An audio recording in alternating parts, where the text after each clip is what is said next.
selalu ada jalan keluar di dalam Tuhan Yesus. Katakan sama-sama amin, amin. Orang yang diberkati bisa enggak mengalami yang namanya musim kelaparan?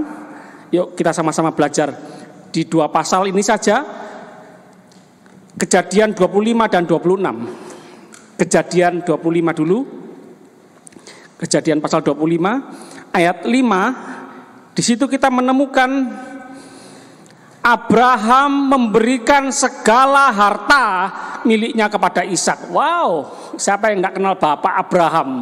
Wow, Bapak orang percaya, kekayaannya luar biasa juga. Harta orang tua untuk siapa kalau enggak untuk anak? Harta Abraham untuk anaknya yang bernama Ishak. Ayat 11. Setelah Abraham mati, perhatikan, ayah mati, ya. Orang kaya bisa mati, ya. Allah memberkati Ishak, anaknya itu, dan Ishak diam dekat sumur Lahai Roy. Ya. Segala harta bapak diberikan kepada anak. Segala harta bapak Abraham untuk anaknya Ishak. Lalu ayat 11 kita menemukan bahwa Allah memberkati Ishak. Ayo, kurang apa? Wah, puji Tuhan, ini yang dicari bapak-bapak, ibu-ibu, ini tak pek mantu ae ini wes, anaknya orang kaya diberkati Tuhan, wes pasti anak cucu 7 turunan tidak akan kekurangan. Betul atau betul? Betul. Tetapi keluarga ini juga sempat yang namanya blok-blokan, ya. Bapak sayang anak pertama, ibu cinta anak nomor 2. Ya, janganlah, ya. Dan anak-anak sempat ribut yang namanya hak kesulungan. Sekarang sebagian anak-anak orang-orang kaya itu ribut warisan. Wah, teman-teman, tembak-tembakan, ya, santet-santetan, loh, sungguhan loh, ya, gara-gara uang, ya, nggak inget teman, nggak inget sahabat, nggak inget dulur, nggak inget saudara kandung, nggak peduli, ya. Alkitab berkata akar segala kejahatan adalah cinta akan uang. Padahal uang bau basin, ya, buat rebutan. Kejadian 26 ayat 1. Perhatikan. Maju terus, ya. Maka timbullah kelaparan di negeri itu. Wah, musim kelaparan, masalah ini tidak pandang bulu, ya. Di luar Tuhan, di dalam Tuhan, mengalami yang namanya musim kelaparan. Orang yang diberkati, tidak diberkati, mengalami semua musim kelaparan. Semua orang di dunia ini yang mengalami yang namanya sinar matahari, panasnya sinar matahari, mengalami hujan, mengalami panas, mengalami dingin, tidak pandang bulu, ya. Cuma masalahnya ini loh, diberkati Tuhan atau tidak, di dalam Tuhan atau tidak, ditolong Tuhan atau tidak, ada kekuatan Tuhan atau tidak, itu yang membedakan. Ini bukan kelaparan yang pertama. Oh, aduh, beberapa kali yang telah terjadi dalam zaman Abraham. Sebab itu Ishak pergi ke Gerar kepada Abimelek, raja orang Filistin. Sempat pergi, sempat pindah. Bukan nambah kekayaan, bukan nambah toko baru, bukan nambah pabrik baru di luar kota, luar pulau, luar negeri, bukan loh. Ini pindah, pergi karena ada masalah, ada kekurangan, ada kesulitan, ada kelaparan. Bohong firman Tuhan? Katanya anak orang kaya, Bapak Abraham, katanya diberkati Tuhan, kok ngalami musim kelaparan? Yuk belajar terus yuk. Ayat 7. Ketika orang-orang di tempat itu bertanya tentang istrinya di negeri orang, ya, berkatalah ia. Siapa ia ini? Ishak, seorang suami, berkata, menjawab pertanyaan banyak orang. Ini saudaraku, dia saudaraku. Siapa yang dibilang saudaraku? Istri. Karena apa? Tidak jujur. Kenapa bohong? Karena sebab ia takut mengatakan ia istriku, karena pikirnya jangan-jangan aku dibunuh oleh penduduk tempat ini karena Ribka, karena istrinya elok parasnya, cantik kitik-kitik.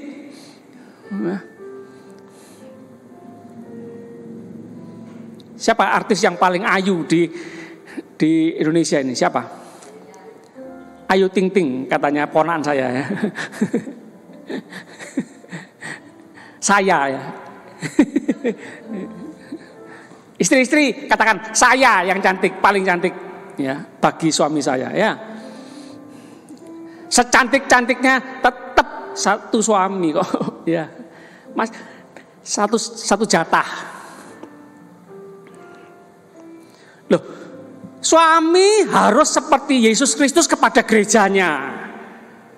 Mencintai, mengasihi, menyayangi sampai mau menyerahkan nyawanya. Loh, ini kok seorang suami yang bernama Ishak takut mati, takut dibunuh.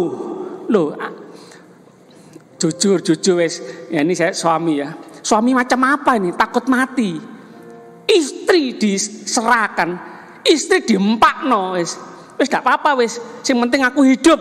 Nah, wes mau diapakno terserah istriku. Loh, ibu-ibu, istri-istri, bagaimana punya suami seperti ini? Diapakan suami seperti ini? Oh ya, mesti Cik Me yang jawab. Jujur, oh terima kasih, jujur ya. Dibelai, jangan. Untung Pak Yundri, Cak Yundri nggak takut ya ngakui Cik Me istri ya. Jujur ya, Alkitabnya nggak pandang bulu. Abram baik dibilang baik, salah dibilang salah. Abram ayahnya Ishak juga pernah seperti itu bukan? Takut mengakui istrinya. Ishak juga seperti papanya juga ya. Like the son, like the father. Hah?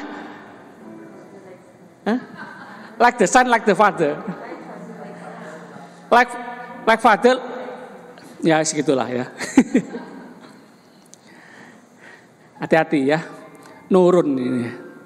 Dosa bapak nurun ke anak. Hati-hati ya.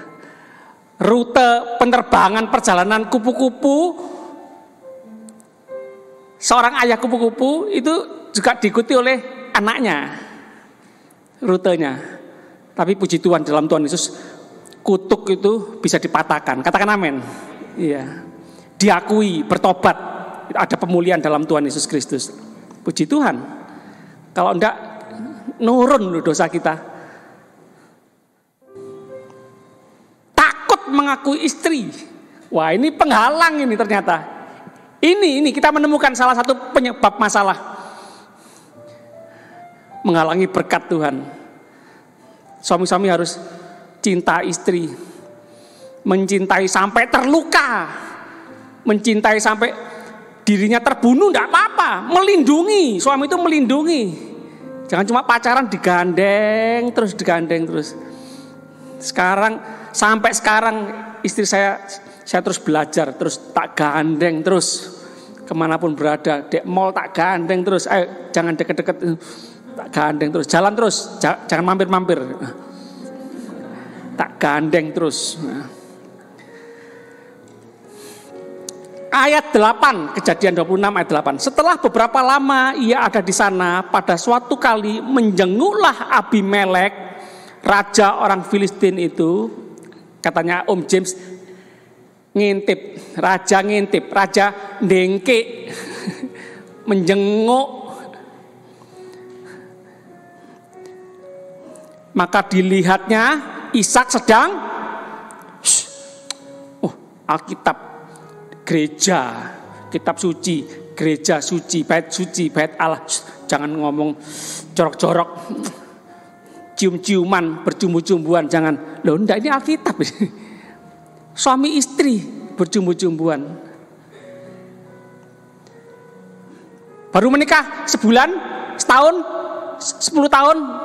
Ini kira-kira setelah menikah 40 tahun. Wow. Ishak sedang berjumbu-jumbuan dengan Ribka, istrinya, Bu, Pak, istrinya, bukan istri tetangga, bukan janda orang lain. Berjumbu-jumbuan dengan istrinya. Wow, ini baru istri. Loh, apanya? Ini baru istri yang bijaksana. Ini kalau istri tidak mengampuni suami, tidak mungkin mau dicium-cium, disayang-sayang, dimesra-mesrain gini. Tidak mungkin mau. Sana, minggir sana kamu. Sana. Jangan deket-deket. Benci aku. Kamu tidak ngakui aku ya sebagai istri. Hampir diambil orang aku. Sana. Loh, perasaan toh. Istri itu kuat di perasaan toh. Dibentak sedikit, sudah wis tidak selera. Ya, enggak mau dideket-deketin, ya. Enggak dipercaya. Malam diajak berhubungan suami istri enggak mau, terganggu. Anak nakal perasaannya terganggu, mengganggu hubungan suami istri. Masalah dengan tetangga, hubungan suami istri terganggu. Itu loh istri. Suami sampai bingung. Memang istri itu, wanita itu makhluk yang rumit memang ya, jelimet ya. Loh, apa hubungannya anak, tetangga, pekerjaan, usaha, bisnis dengan aku? Apa hubungannya? Loh, memang istri itu seperti itu. Perasaan mengganggu anggota tubuhnya. Makanya suami-suami ya perhatikan baik-baik. Kalau ingin dilayani istri dengan mesra, dengan baik-baik, senangkan hatinya istri, senangkan ya. Kalau habis kerja ya, tanggal muda, amplop, nah, semua serahkan ke istri. Percayakan uang gaji ke istri. Amin, ibu-ibu.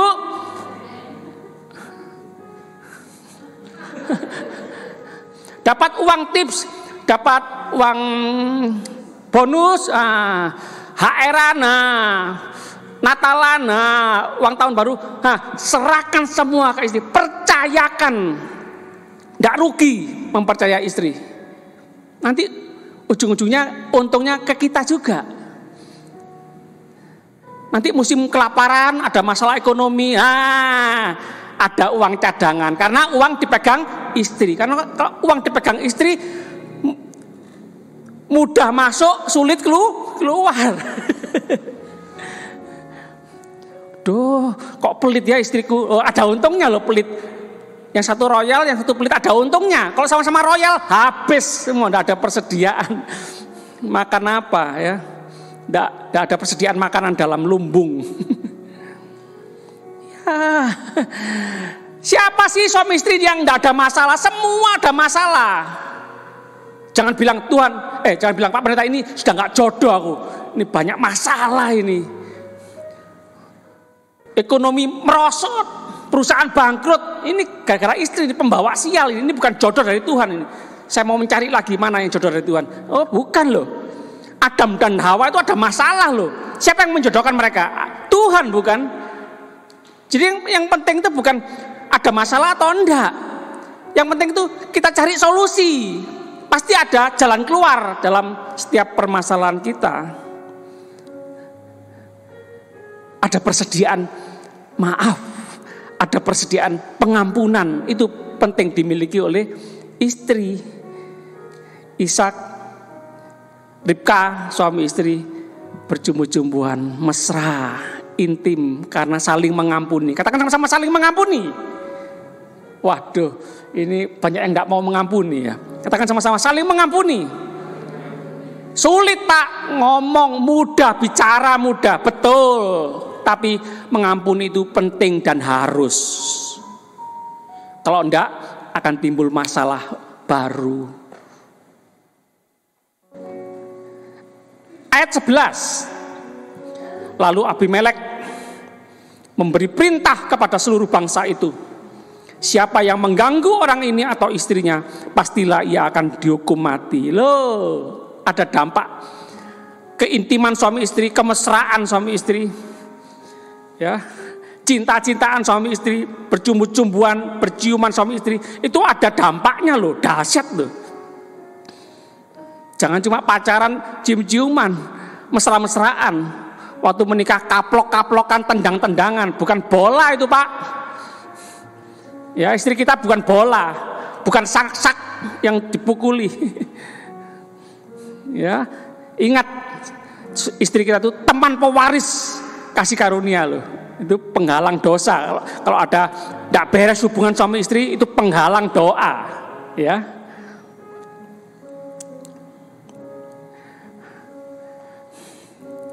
Siapa yang mengganggu orang ini atau istrinya, pastilah ia akan dihukum mati. Jadi kemesraan, keintiman itu mencegah yang namanya orang ketiga masuk.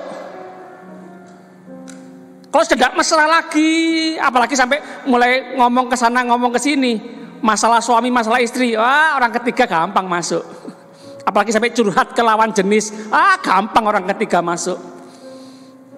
Ya, bagaimana mencegah supaya orang ketiga tidak masuk? Ya ini, kemesraan, keintiman suami istri, saling mengampuni, saling mengasihi.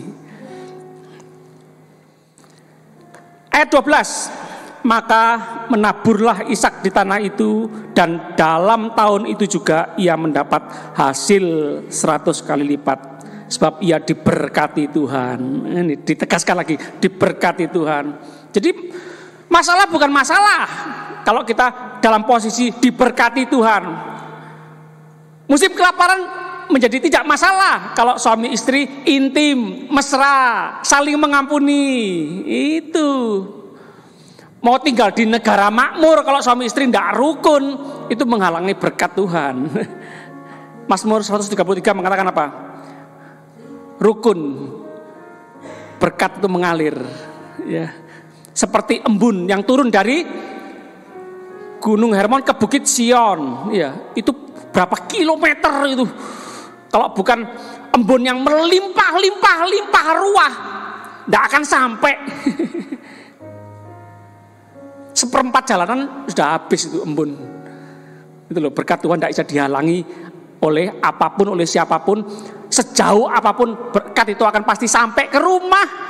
Tidak peduli, saudara akan dicari berkat. Katakan amin. Ini bukan soal pengajaran kemakmuran. Orang percaya Tuhan Yesus pasti kaya raya secara jasmani. Bukan itu loh ya. Para rasul, para hamba Tuhan yang menginjil mengalami aniaya, harta benda, rumah, kendaraan dirampas, dikucilkan, mengalami penganiayaan, kesusahan, kesulitan, bisa, ya. Ayat 13 sampai 16. Dan orang itu menjadi kaya, bahkan kian lama kian kaya, sehingga ia menjadi sangat kaya. Wow. Ia mempunyai kumpulan kambing domba dan lembu sapi serta banyak anak buah, sehingga orang Filistin itu cemburu kepadanya. Segala sumur yang digali dalam zaman Abraham ayahnya oleh hamba-hamba ayahnya itu telah ditutup oleh orang Filistin. Perhatikan, kita yang diberkati Tuhan bisa mengalami yang namanya orang iri hati, cemburu, dengki, bisa. Tapi siap, ya siap cadangan senjata apa? Mengampuni, ya. Jangan mengutuk. Pembalasan itu haknya Tuhan. Katakan amin. Pembalasan itu haknya Tuhan. Katakan amin. Ya. Segala sumur yang digali dalam zaman Abraham ayahnya oleh hamba-hamba ayahnya itu telah ditutup oleh orang Filistin dan ditimbun dengan tanah. Lalu kata Abimelek kepada Ishak, pergilah.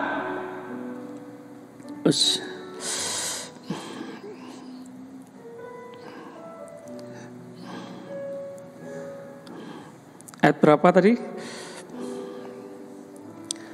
Segala sumur yang digali dalam zaman Abraham ayahnya oleh hamba-hamba ayahnya itu telah ditutup oleh orang Filistin dan ditimbun dengan tanah. Lalu kata Abimelek kepada Ishak, pergilah dari tengah-tengah kami, sebab engkau telah menjadi jauh lebih berkuasa daripada kami. Melawan? Kok enak?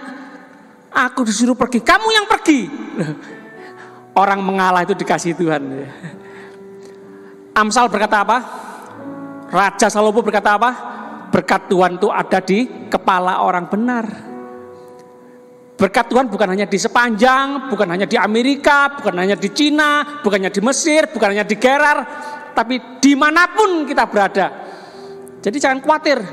Wah ini orang percaya Tuhan, ini sungguh-sungguh sama Tuhan. Oh ini hamba Tuhan. Oh tak mutasi aja, terpencil sana di atas gunung sana, di desa terpencil sana. Berkat tadi mengikuti. Berkat Tuhan ada di atas kepala orang benar. Jangan khawatir, Tuhan ada di mana-mana. Langit bumi punya Tuhan. Ayat 27. Tetapi kata Ishak kepada mereka, mengapa kamu datang mendapatkan aku? Bukankah kamu benci kepadaku dan telah menyuruh aku keluar dari tanahmu? Oh, ternyata dicari lagi Ishak. Jawab mereka, kami telah melihat sendiri bahwa Tuhan menyertai engkau. Sebab itu kami berkata, baiklah kita mengadakan sumpah setia antara kami dan engkau. Dan baiklah kami mengikat perjanjian dengan engkau.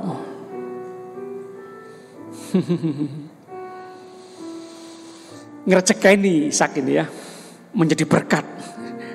Diusir, ditemui, dicari, balik. Ternyata kamu yang mendatangkan berkat. Kalau tidak ada kamu, tidak ada berkat. Kota kami, negeri kami. Haleluya. Saudara-saudara, menjadi berkat dimanapun saudara berada. Ya. Waduh, iki teko iki, waduh ilang kabeh iki, ilang kabeh. Ayo, hati-hati. Iki maling iki. Enggak ya, dalam nama Tuhan Yesus enggak ada ya. Justru karena ada kita, berkat Tuhan mengalir, begitu ya. Kita jadi orang yang ngerjekeni, bukan merugikan ya.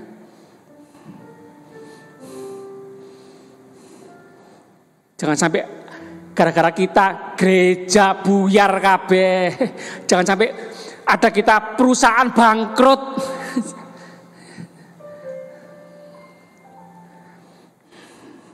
Enggak ya. Karena kita banyak orang diberkati ya. Mari kita merenungkan firman Tuhan. Kita menenangkan diri sejenak, merenungkan pesan Tuhan siang ini. Tuhan, masa kesulitan, masa kelaparan boleh datang. Musibah boleh datang. Tapi kami mau tetap percaya sama Tuhan. Kami mau tetap intim. Suami istri, orang tua, anak, mertua, menantu, intim. Oh haleluya. Kami bersyukur Tuhan. Keintiman, kerukunan itu menolak bala. Kami bersyukur Tuhan. Beberapa kesaksian kami mendengar bahwa kerukunan suami istri itu menolak santet. Dukun tidak bisa nyantet, suami istri yang rukun. Tapi kalau nggak rukun itu membuka celah, hati-hati. Oh Tuhan, terima kasih, kami mau saling mengampuni satu dengan yang lain. Haleluya. Istri adalah tubuh kami Tuhan. Suami adalah kepala kami Tuhan. Kami mau kepala tubuh itu ada di tempatnya. Ya. Nempel terus seperti perangko, tidak terpisahkan. Ya. Terima kasih Tuhan, terima kasih. Kami adalah keturunan Abraham. Kami juga pasti diberkati oleh Tuhan. Dalam rumah tangga, dalam keluarga kami tidak mau lagi ada blok-blokan. Kami mau semua rata, sama rata, saling mengasihi satu dengan yang lain, saling mengampuni. Tidak mau ribut-ribut soal uang, tidak mau rebutan soal warisan. Tuhan, terima kasih. Kami mau terus menjaga, merawat kemesraan, keintiman dalam rumah tangga. Terima kasih Tuhan. Kalau Tuhan yang memberkati, tidak ada yang bisa menghalangi berkat Tuhan. Siapapun, apapun, situasi kondisi bagaimanapun, tidak bisa menghalangi berkat Tuhan dalam kehidupan kami. Pemeliharaan Tuhan, penyertaan Tuhan sempurna untuk kehidupan kami. Terima kasih. Kami sama-sama angkat tangan di hadirat Tuhan. Kami kembali ke tempatnya masing-masing dengan percaya, terus menikmati semua yang terbaik dari Tuhan. Berkat rohani, jasmani, anugerah, kasih karunia Tuhan melimpah seumur hidup kami. Terima kasih Tuhan, terima kasih. Kami berdoa, percaya, bersyukur demi nama Bapa, Putra dan Roh Kudus, dalam nama Tuhan Yesus Kristus, Tuhan dan Juru Selamat kami yang hidup, yang menjawab doa kami lebih sempurna dari yang bisa kami pikirkan Dalam nama Tuhan Yesus Kristus kami berdoa. Amin. Tuhan memberkati.